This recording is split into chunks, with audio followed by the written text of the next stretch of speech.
sulfonylation. From there, we'll talk about two more reactions that are close to my heart. The first one will be the outcome of taking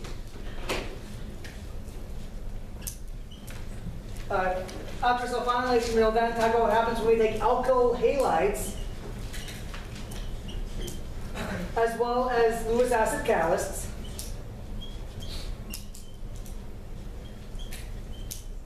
And if you do that, you will replace one of the carbons with the carbon substituent off of the halide. So if you take an RX, so like methyl iodide, and the same catalyst we use for the halogenations, we will get out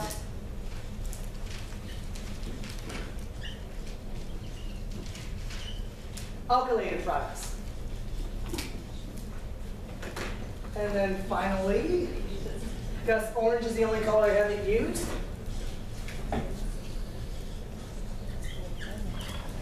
we'll talk about what happens when we take a benzene ring. By the way, I'm talking about pretty much all of chapter 15 in the summary slide. So let me go into each mechanism. The final reaction we're going to talk about will be what happens when we take an acid chloride, which is a reactive carbonyl species. And again, one of these one of these Lewis acid catalysts we talked about earlier. And in this case, what we get out is we put an acyl group off of our benzene ring.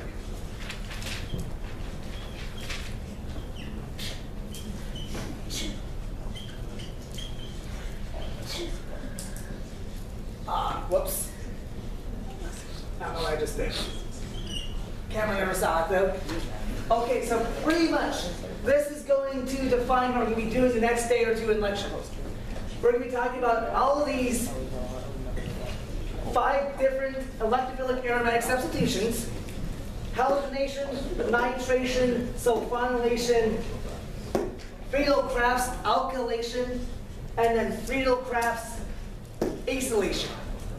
I'm going to be talking about the mechanisms and kind of like the nitty-gritty with those. But in general, all of these reactions occur through the same mechanism. In that first, we take an electrophile, and then we activate the electrophile with some sort of catalyst. And then the benzene ring now reacts with this activated electrophile to give us a carbocation intermediate, which quickly goes through an SN2, a E1 mechanism to regenerate aromaticity.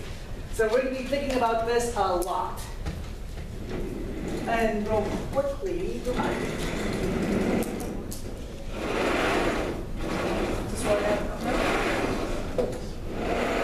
going back to our lovely energy diagrams.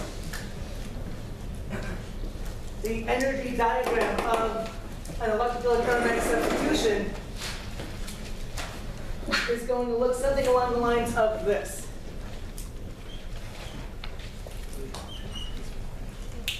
Professor? Yes. What were the last 2 reactions called after? So it's alkylation and acylation, but I said, so the actual, what they're actually called are Friedel-Crafts, who are the 2 chemists who discovered it, Friedel and Crafts. Okay. So Friedel-Crafts alkylation, putting on an alkyl group, and then Friedel-Crafts acylation, putting on an acyl group, and an acyl group is just another term for a carbonyl. Okay. Okay, yeah. Going back to the first one that you drew, so on the other board. Yeah, the bromination? Yeah. If you were to add a hydrogen source, would it not work? So you're saying, what happens if you use a Bronsted acid instead of Lewis acid? Yeah, I guess. Because on these ones, you have the... We have the iron FeCl3. So it would still work? So there is literature precedence for the use of a Bronsted acid, so a strong acid, for catalyzing this reaction. But let me put it this way. This literature precedence came out within the last 3 or 4 years in one of the top chemistry journals out there. So yes, but it's by no means classic. But yeah, I think you can absolutely say that a Bronsted acid, so a proton source, can catalyze this reaction. But it's newer chemistry and has just more recently been realized. So for an aromatic substitution, so I'm going to call the aromatic group A.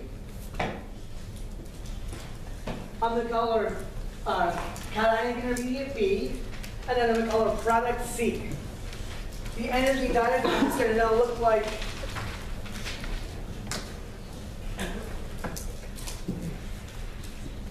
something along these lines. You know what? This is an awfully large relative energy, and let me make that a little bit smaller. All right, and so in general, the rate determining step is going to be the attack of the aromatic pi system on the electrophilic plus. So this step is going to still be our highest energy step. And in general, the highest energy transition state leads to what will be determined to be the rate determining step. So the step that determines how fast the reaction occurs.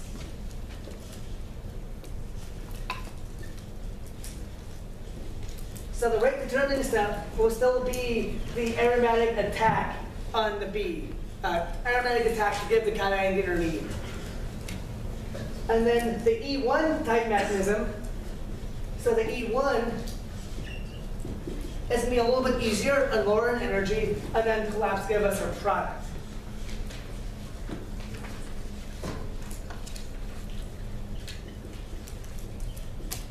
So the slow step in this mechanism is still going to be the attack of the aromatic system in the E+. The other thing about this reaction I just want to point out compared to this one is clearly that both aromatic products are aromatic, and so the relative energy levels are going to be in the same ballpark. So unlike this mechanism, where there's a huge difference in the relative energy between the starting material and the products, with the product being less stable, with an aromatic substitution, the product and starting material are in the same ballpark of energy levels. And so that way, this reaction can go and actually go to completion and have no weird thermodynamic things causing it not to go. So with that being said, let's revisit this bromination mechanism I just talked about. And then talk about some halogenations in general. And then we'll finish up talking about some of the other mechanisms. So once again, reiterating what I said a few minutes ago, Br2 is not a strong enough electrophile in its own right. So we have to use FeBr3, so iron tribromide, to activate this. And again, the lone pair of electrons of bromine attack the iron, giving us this iron, I guess I'll call it pentabromide intermediate, where one of the bromines has a positive charge. And then the electrons in the first bromine just go into the bromine-bromine bond breaks to give us bromine plus and FeBr4. So again, this would be this entire stuff here is our electrophile activation. This is our electrophile activation. And then once we form Br plus, then our aromatic system will attack the Br plus, giving us our cationic intermediate. And then our cationic intermediate is going to collapse quickly through an E1 mechanism to give us our bromobenzene. So this mechanism is going to stay pretty similar regardless of what we do. If I have another one, I'll go back there. It's going to stay pretty similar regardless of which halogen we use. So if instead of doing a bromination, let's say we wanted to do a chlorination, the mechanism is going to be identical. Just replace Cl2 for Br2.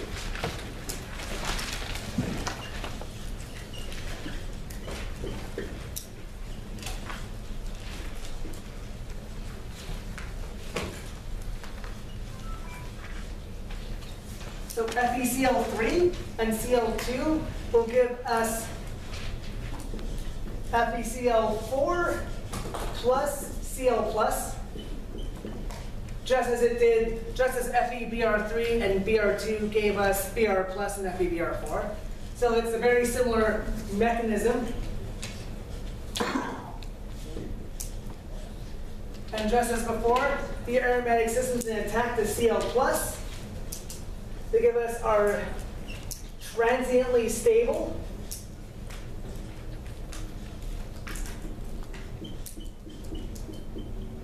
carbocation, which will go through an E1 mechanism. I sound like a broken record, but I'm sure you guys won't complain.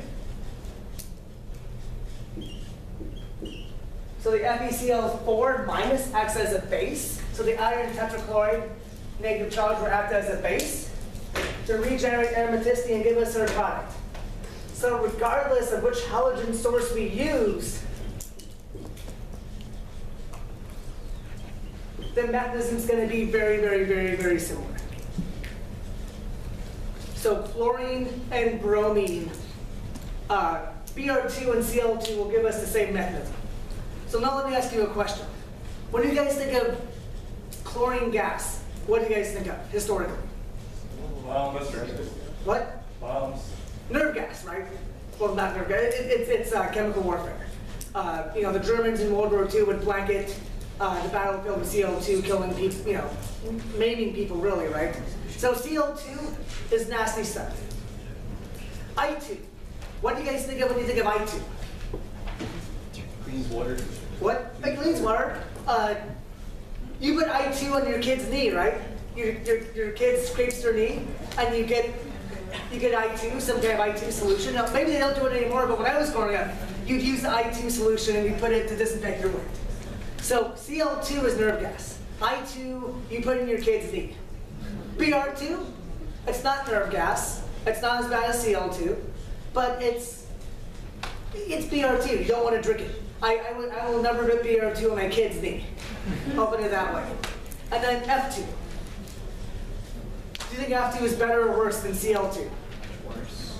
Yeah, F2 is pretty reactive. And so just from this kind of like intuition, what that tells us is the most reactive halogen for this reaction to be F2. That's why F2 is so nasty. It is really reactive. You know how they make Teflon? They take their organic matter, they throw in F2 and some catalyst, and they perfluorate. Oh, I guess I should first say, do you guys know what Teflon is? Teflon is perfluorinated hydrocarbon. So the thing that are in our pens, it's pretty much a bunch of carbon-fluorine bonds. And carbon-fluorine bonds themselves are very stable, that's why it's non-stick and all that great stuff. Are there any veterinary or pre-vet majors? Anyone want to be a veterinarian?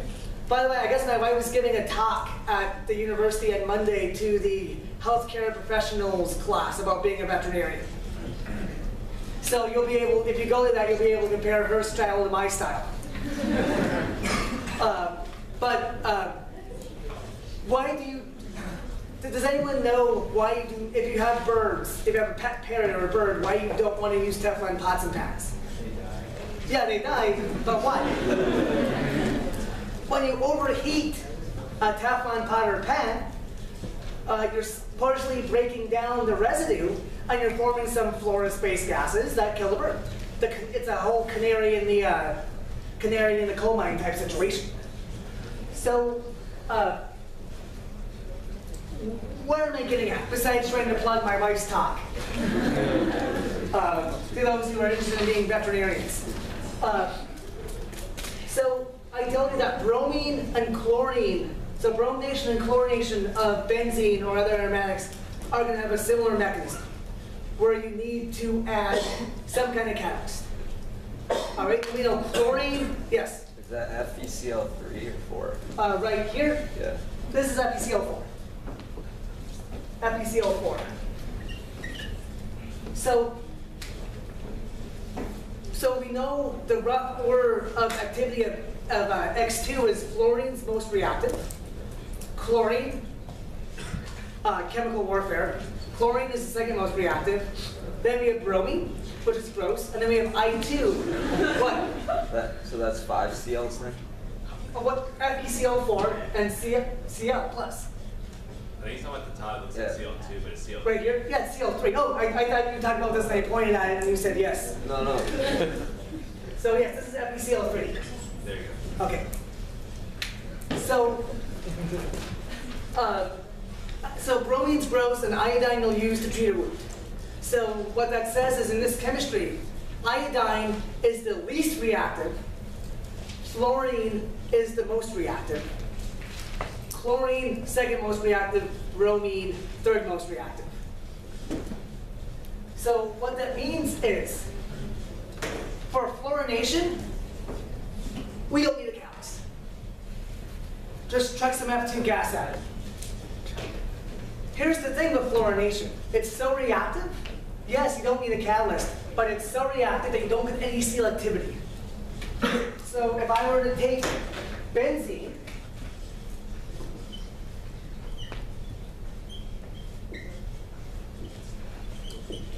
and throw an F2 gas, we look at a mixture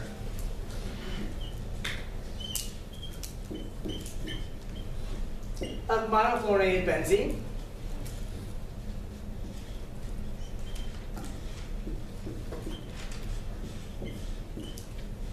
as well as difluorinated benzene, and we even get some trifluorinated benzene.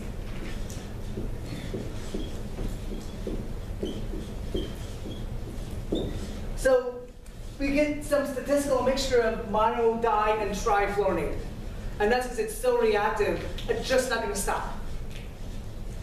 So with fluorination, realize you do it by throwing in F2, but F2 is so reactive, it's going to be less selective. And that's a general trend in chemistry. The more reactive a reagent is, the less selective it will be. So again, we all know the central dogma of biochemistry. I would argue that one of these central dogmas of organic chemistry is the more reactive a reagent, the less selective it will be. And so since F2 is so reactive, it's going to be a less selective reagent, giving us these various polyfluorinated products. Professor? Yes? Would we have to know the ratios, what they're form or anything like that? Or just So draw those out? Just draw those out. And as far as the regioisomers I drew, I'm going to bring, if I remember, I'll bring this up when I get later in the chapter. And then I'll let you guys explain to me why I drew the products the way I drew. Okay. It will make sense once we get later in the chapter, I swear. Okay. That'll actually also be a great test question. Yeah? Can the entire ring be covered with fluorines, or? So fluorine's an electron withdrawing group, right? And so, my answer is yes. You can buy hexafluorobenzene. So benzene with 5 fluorines, you can buy that. So yes, the answer is yes. But chemically speaking, fluorine's an electron withdrawing group. The first step is a nucleophilic attack, right? The more fluorines you have on your benzene ring, the lower the HOMO is going to be. The lower the HOMO, the harder it is the higher the activation energy. And so it gets harder the more electron withdrawing groups you have. But that's segue to what we'll be talking about next week. So F2, really reactive. I2, not very reactive.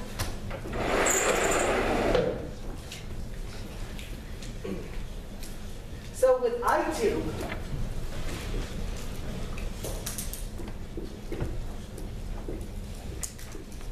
if you use a catalyst like, let's say, FeI3, nothing's going to happen. I2 is not reactive enough for a typical Lewis acid to catalyze a reaction.